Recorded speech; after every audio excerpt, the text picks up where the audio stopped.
Bonjour les enfants, voilà nous sommes de retour. Vous vous rappelez la dernière fois, j'avais donné un petit exercice à faire tout seul à la maison. Et maintenant, on va commencer la correction de cet exercice. Allez, vous prenez maintenant le livre à la page 125, l'exercice numéro 4. Regardez bien les fractions qui ont été données ici. Regardez bien les figures qui ont été données ici. La consigne était: dans quelle figure la partie coloriée est-elle égale à 1/2? Vous vous rappelez les enfants? On avait dit comment peut-on trouver 1/2? Il y a deux solutions. Soit je regarde les parties coloriées et les parties non coloriées. C'est-à-dire, la partie coloriée doit être égale à la partie non coloriée, donc c'est 1/2. Ou bien, je regarde le numérateur doit être la moitié du nombre qui se trouve au dénominateur. Regardez bien maintenant. Si on regarde à la première figure ici, regardez très bien. Nous avons combien de carreaux qui sont coloriés? 5. 5. Et la partie non coloriée, c'est 4 carreaux. Donc, est-ce que nous avons le même nombre de carreaux coloriés et non coloriés? Non. On passe à la deuxième. Regardez très bien la deuxième figure. Nous avons 3 parties coloriées et une partie non coloriée. Regardez très bien. La troisième figure, regardez très bien. Nous avons 2 parties coloriées et 2 autres ne sont pas coloriées. Donc, cette figure est égale à 1/2. C'est-à-dire, regardez très bien, nous avons 2 parties coloriées sur les 4 parts. Oui ou non? 2, car on avait dit quand le numérateur est la moitié des dénominateurs, c'est 1/2. Donc on a trouvé ici une figure. Il fallait colorier, il fallait entourer la troisième figure. On passe à la quatrième. Nous avons 1 sur le 3. Donc c'est non. La quatrième figure, nous avons une partie coloriée sur les 4. Donc une qui est coloriée sur les 4. 1, 2, 3 et 4. Donc c'est 1 quart. Ce n'est plus 1/2. Là on regarde, nous avons 2 parties coloriées sur les 4. Ou bien on peut dire aussi 2 parties coloriées et 2 autres ne sont pas coloriées. Donc, quand nous avons des parties coloriées et non coloriées identiques, on dit toujours que c'est 1/2. On passe à la dernière, mais avant de passer à la dernière figure, nous avons trouvé combien ici de figures qui sont égales à 1/2? Nous avons la troisième et nous avons la cinquième figure. Et la dernière, réfléchissez très bien. Je sais que vous avez déjà fait en avance, mais aussi, il faut bien regarder l'explication du maître. Là, nous avons combien de parties coloriées? 3 parties. 1, 2, 3. Sur combien? Je compte 1, 2, 3, 4, 5, 6. Alors, nous avons 3 sixièmes. Et on sait très bien, quand le numérateur est à moitié du nombre qui se trouve au dénominateur, on dit que c'est égal à 1/2. Voilà la réponse. Ce sont les 3 figures qui sont égales à 1/2. Bravo les enfants. Aujourd'hui, on va rester toujours avec les fractions usuelles, mais ce sera la deuxième séance cette fois-ci. Prenez le livre, mathématiques, vous les avez déjà toujours sous vos yeux, c'est très bien. Donc, c'est à la page 132. Allez, prenez le livre, je vous attends le temps que vous prenez le livre à la page 132. On va travailler toujours sur les fractions usuelles, mais cette fois-ci, ça sera la deuxième séance. Les enfants, regardez bien l'exercice numéro 1, la situation problème numéro 1 de la page 132. Est-ce que tout le monde y est? Tout le monde se trouve à la page 132? Allez, vous lisez l'énoncé. Voilà l'énoncé et nous avons après 2 questions. On va lire un peu l'énoncé. Fouad et ses 4 sœurs. Fouad et ses 4 sœurs ont partagé une tarte. Regardez bien. Fouad et ses 4 sœurs ont partagé une tarte. La question posée, quelle est la portion de tarte de chacun, c'est-à-dire de chaque enfant? Alors, réfléchissez très bien les enfants. Ils sont combien ici les enfants? Fouad et ses 4 sœurs ont partagé une tarte. Alors, quelle est la portion de tarte de chacun? Quelle est la portion de tarte de chacun? C'est la première question. Donc, on passe à la deuxième et il faut bien réfléchir. Quelle est la portion de la tarte mangée par les 4 sœurs? Maintenant, dans la deuxième, on n'a pas demandé la part de Fouad. On a juste demandé la part mangée par les 4 filles. Réfléchissez très bien. Allez, je vous donne 2 minutes pour répondre à ces 2 questions.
Première question qui a été posée, quelle est la portion de tarte de chacun? Alors, ici, les enfants, on doit savoir combien ils sont. Fouad et ses 4 sœurs sont combien de personnes? Sont 5 personnes. Donc, s'ils sont 5 personnes, la tarte sera divisée en 5. La tarte sera coupée, divisée en 5. Parce que chacun doit prendre sa part. Regardez maintenant. La tarte est donc partagée en 5 parts. La portion de chaque enfant est 1 sur 5. Il va prendre sa part. Il va prendre une partie. C'est tout. Donc, c'est 1 sur les 5 part. La première réponse est 1/5. Alors, la portion de tarte de chaque enfant est égale à 1/5. Passe à la deuxième. Quelle est la portion de tarte mangée par les 4 sœurs? Maintenant, Fouad ne fait pas partie. On veut la part des 4 filles. Regardez très bien les 4. Donc, 1, 2, 3, 4. Alors, nous avons 4. Sur combien a été partagée la tarte? Elle a été partagée en 5 parties. Donc, 1, 2, 3, 4 sur 5. Ce qui fait 4/5. Donc, on doit écrire la réponse. La portion de tarte mangée par les 4 sœurs est 4/5.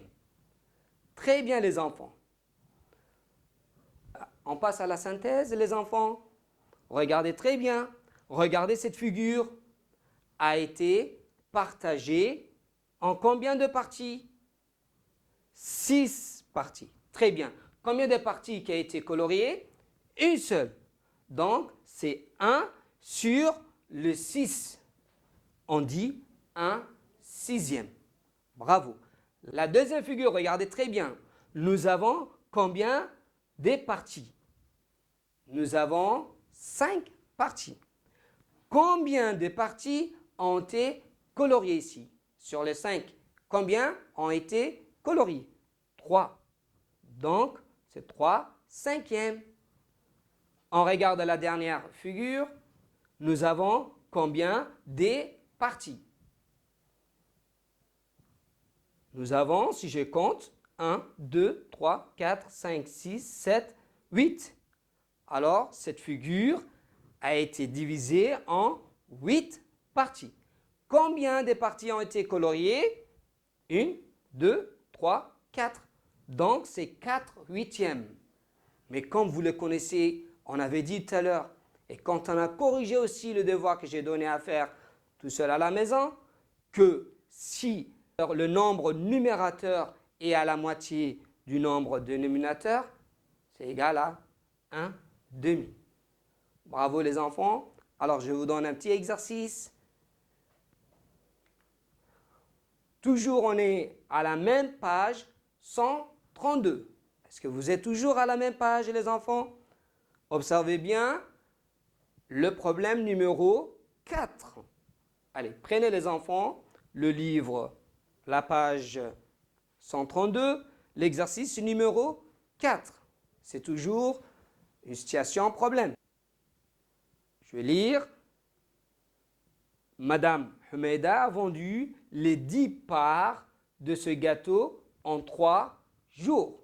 Ce qui veut dire, Madame Humeida, elle a préparé un gâteau et elle a partagé son gâteau en 10 parts.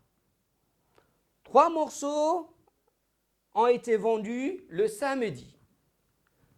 3 morceaux ont été vendus samedi. 5 morceaux ont été vendus encore le dimanche. Et enfin, les 2 morceaux qui restaient, elle les a vendus le lundi. Donc, une tarte, un gâteau, un seul gâteau, elle avait vendu en 3 jours.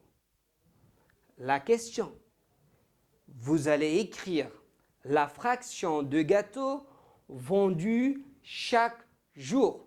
Là, ici, j'ai un peu schématisé pour vous aider à colorier la partie qui ont été vendues le samedi plus la réponse, c'est-à-dire la fraction. C'est pareil pour dimanche. Vous allez colorier la partie qui ont été mangées sur la même tarte qui se trouve sur le même gâteau, les enfants, qui se trouve dans le livre. Alors, le dimanche aussi, vous allez colorier les 5 morceaux. En même temps, vous allez écrire la fraction. Et le lundi, vous avez 2 morceaux, donc 2 parties. Écrivez la fraction de chaque jour vendu par Madame Humeida.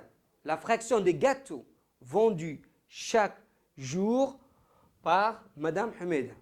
Allez, je vous laisse réfléchir.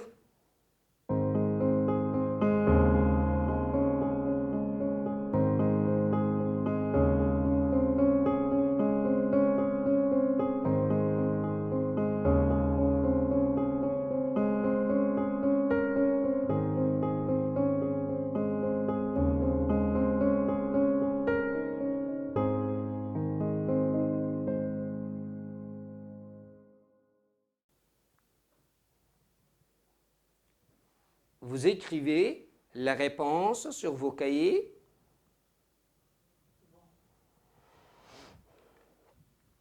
Voilà, maintenant on va passer à la correction. Regardez les enfants.